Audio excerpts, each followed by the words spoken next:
Since we're not in the studio, I grabbed Lottie here for a little bit of a hello. She is looking at a squirrel out the window that way and is quite enraptured by the little rascal who seems to sort of be making eye contact and taunting her while it grooms itself, which is very cute. Okay, go get the squirrel. Hey bees, I'm Marie from Humblebee and Me, and today we are tackling 5 common questions about body butters. Question 1, what is body butter? For the purposes of this video, the product that we're going to be talking about today is an anhydrous, or doesn't contain water, a water-free sort of concoction, usually solid or semi-solid, not liquid, that is applied to the skin for the purposes of softening and moisturizing. Some companies like The Body Shop sell products as body butters, but if you take a look at the ingredient list, they're actually an emulsion. They contain water. That's not the type of product we're talking about today. There are quite a few different types of products that fall under that sort of broad definition of anhydrous and applied to the skin to soften or moisturize. There's also body balms. When compared to body butters, I would say a body balm kind of tends to be a little bit more waxy and a bit more firm, but there really is a lot of room for sort of personal preference and personal opinion in those definitions. I think there's definitely quite a lot of there's fuzzy edges between, body butters and body balms. And then we also have ointments and salves.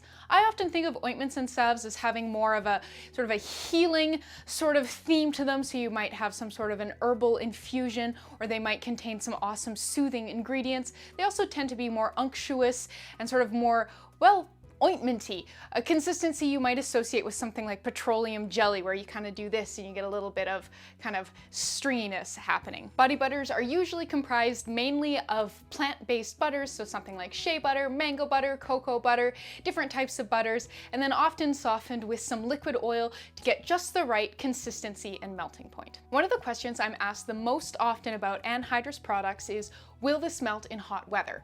And if the weather is hot enough, it absolutely will. The melting point of a body butter is a really big part of its feel, and so we usually keep it somewhere around body temperature, which is about 37 degrees Celsius.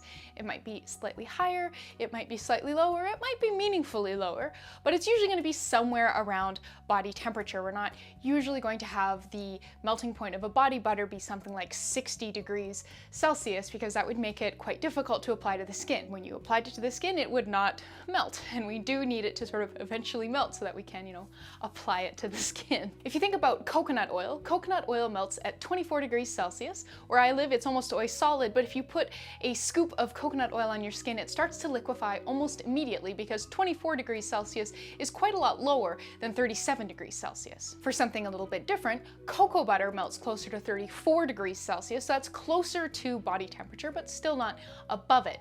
And so if you put cocoa butter on your skin, it doesn't liquefy immediately. If you're working it around, it absolutely will soften and start to melt, but it's not just immediately starting to, generate a pool of oil as it just sits on your skin. So that starts to give you an idea of how different melting points behave in relation to the skin. So keeping in mind that body temperature is about 37 degrees Celsius, and we usually want our body butters to be melting by the time they're about 37 degrees Celsius, it is possible for ambient temperatures to also get to 37 degrees Celsius, and your body butter doesn't care if it's, ambient temperature 37 degrees Celsius or it's sitting on your arm 37 degrees Celsius, it will melt. Our third question is, how can I make a body butter less greasy? And you have a couple great different options. Option 1 is make sure you're working with less greasy oils and butters. So if you're using shea butter, try using mango butter instead, or even just try using some mango butter instead. Maybe replace half of the shea butter with mango butter, because mango butter is a much lighter weight, faster absorbing butter than shea butter is. For liquid oils, you could try swapping a slower absorbing liquid oil for something really lightweight, like camellia seed oil or grapeseed oil, or you could even use something even lighter, so something like isopropyl myristate or C12-15 alkyl benzoate will both really make your products feel much less greasy. You can also incorporate something like some starch, so arrowroot starch or cornstarch, or a clay, so something like kaolin clay, and that will help reduce the greasy feeling. Silica microspheres will also work wonderfully, but they are a bit more expensive than the starch or the clay option, and can be harder to find depending on where you live. If you'd like to see some formulations with these different techniques for degreasifying in action, make sure you're checking checking out the description box below. I've linked to a few down there. Question number 4 is, can I whip this body butter?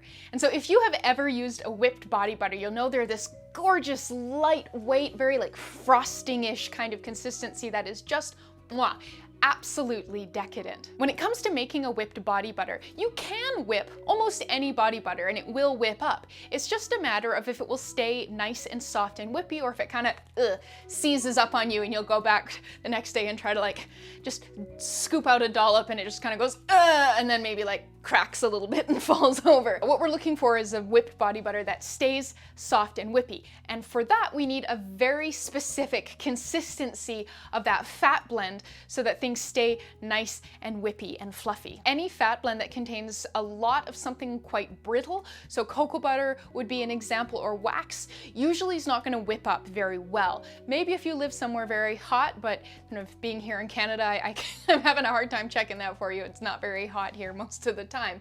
But yeah, if it's too brittle and too firm of a mixture, after you whip it, it is going to seize up on you. So usually when you are making a whipped body butter, it's going to be predominantly a soft butter. So something like shea butter, mango butter, or maro butter.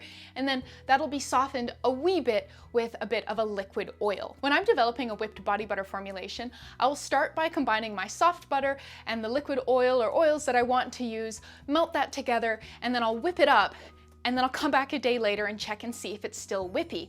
If it's too soft, I'll work on incorporating more of the butter, and if it has seized up and become too firm, I will be incorporating more liquid oil and then re-whipping, leaving it for another night, coming back, poking in again, and then seeing how that goes. If you would like to make some whipped body butter, make sure you check out the description box below. I have linked to a few of my favorite formulations down there. And then our last question is, why did this body butter go grainy on me, and how can I stop that from happening again, or how can I fix that? Body butters and other anhydrous products can go grainy on us when they haven't been cooled properly. Now, fortunately, I have a couple great tips for you to help prevent that from happening, and I actually learned both of these from my diploma in organic skincare formulation with Formula Botanica, and just today I released an interview with the CEO and director of Formula Botanica, Lorraine, so I'll link to that in the description box below. It's over on the blog at humblebeeandme.com. So tip number 1 is see if you can cold process the recipe. If all the ingredients you're using are soft enough that they don't need to be melted, you might be able to just mash or whip everything up without melting it. And if you don't melt it, then you don't have to worry about it cooling. One thing you're definitely going to want to check though is to make sure that your ingredients are all silky smooth and lovely. Sometimes if you've ordered a butter in the summer and it sat out on your porch or something before you were able to bring it inside from the mail that day, sometimes the butter can be mealy right when you're going into it, and then obviously it's still going to be grainy in the end product if it's grainy when you put it in. So if that's the case, cold processing is not the solution. But I have linked a great body butter recipe in the description box below that's cold processed and wonderful. And then the other thing that you can do in order to prevent graininess in your butters is to bring the mixture to trace after you have melted it. So you're going to put the bowl in an ice bath and stir it continuously until you reach trace. So trace is, if you're a soap maker, it should be quite familiar. When you pick up the spatula and you sort of drizzle some of the product back on itself, you should see a trace of it drizzled on the surface of the mixture in the bowl. Different blends of butters and oils will require different levels of trace in order to set up properly, so make sure you're experimenting with that. And if you're following somebody else's formulation, make sure you are noting sort of what level of trace they've instructed you to get to. After you've reached trace, some body butters do very well setting up in the fridge, and some really don't like setting up in the fridge. You can end up getting a really mealy consistency that's very unpleasant. So if you're noticing that happening, try doing the opposite of what you did. Bring it to trace, and if you put it in the fridge before, don't put it in the fridge, and vice versa. Skin Chakra has a great post on this, and I'm going to link to that in the description box below as well. It's very much worth a read. All right. That's that for 5 common questions about body butter. I'm planning on doing more of these videos on sort of 5 common questions on specific topics. So if you have any questions or any ideas for a topic for me to tackle, please leave those in the comments below. Thank you so much for watching. Please subscribe, please give me a thumbs up, and please make sure you are checking out the contents of the description box because there's some great stuff down there. Thank you so much, and I'll see you next time.